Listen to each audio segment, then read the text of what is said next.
Ang mabuting balita ng Panginoon ayon kay San Lucas. Papuri sa iyo, Panginoon. Noong panahong iyon, ang mga publikano at ang mga makasalanan ay nagsisilapit upang makinig kay Jesus. Nagbulong-bulungan ang mga Pariseo at ang mga eskriba. At sabi nila, ang taong ito ay nakikisalamuha sa mga makasalanan at nakikisalo sa kanila. Kaya't sinabi sa kanila ni Jesus ang talinhagang ito. Isang tao ang may 2 anak na lalaki. Ang wika ng bunso, Ama, ibigay na po ninyo sa akin ang mamanahin ko, at binahagi sa kanila ng ama ang kanyang ari-arian. Pagkalipas ng ilang araw, ipinagbili ng bunso ang kanyang ari-arian at nagtungo sa malayong lupain. Taglay ang buo niyang kayamanan at dooy nilustay na lahat sa diwastong pamumuhay.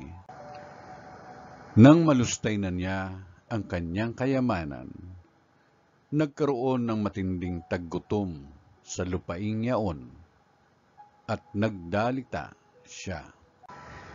Kaya't namasukan siya sa isang mamamayan ng lupaing yaon. Siya'y pinapunta nito sa bukid upang mag-alaga ng baboy.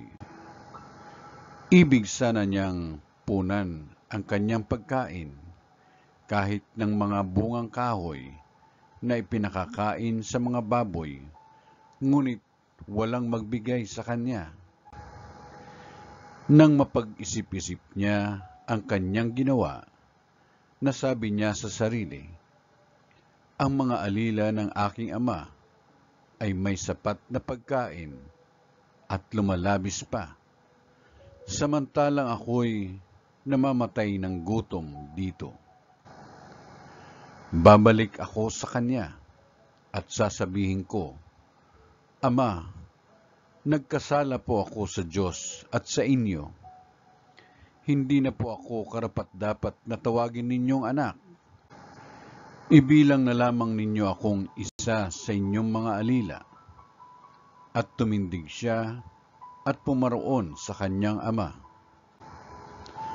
Malayo pa'y natanawan na siya ng ama, at ito'y labis na nahabag sa kanya. Kaya't patakbo siyang sinalubong, niyakap at hinadkan. Sinabi ng anak, Ama, nagkasala po ako sa Diyos at sa inyo. Hindi na po ako karapat-dapat na tawagin ninyong anak. Ngunit tinawag ng ama ang kanyang mga alila. Madali, dalhin ninyo rito ang pinakamahusay na damit at isuot sa kanya. Suotan siya ng singsing at pangyapak. Kunin ang pinatabang guya at patayin. Kumain tayo at magsaya, sapagkat namatay na ang anak kong ito, ngunit muling nabuhay. Nawala, ngunit nasumpungan, at sila'y nagsaya. Nasa bukid noon ang anak na panganay. Umuwi siya at nang malapit na sa bahay, ay narinig niya ang tugtugan at sayawan. Tinawag niya ang isa sa mga alila at tinanong, Bakit? May ano sa atin? Dumating po ang inyong kapatid, tugon ng alila. Ipinapatay ng inyong ama ang pinatabang guya, sapagkat nagbalik siyang buhay at walang sakit. Nagalit ang panganay at ayaw itong pumasok sa bahay. Kaya't lumabas ang kanyang ama at inamo-amo siya. Ngunit sinabi nito, Pinaglingkuran ko po kayo sa loob ng maraming taon at kailanmay hindi ko kayo sinuway. Ngunit ni minsay hindi ninyo ako binigyan ng kahit isang bisirong kambing para magkatuwaan kami ng aking mga kaibigan. Subalit nang dumating ang anak ninyong lumustay ng inyong kabuhayan sa masasamang babae, ipinagpatay pa ninyo ng pinatabang guya. Sumagot ang ama, "Anak, lagi kitang kapiling. Ang lahat ng ari-arian ko'y sa iyo.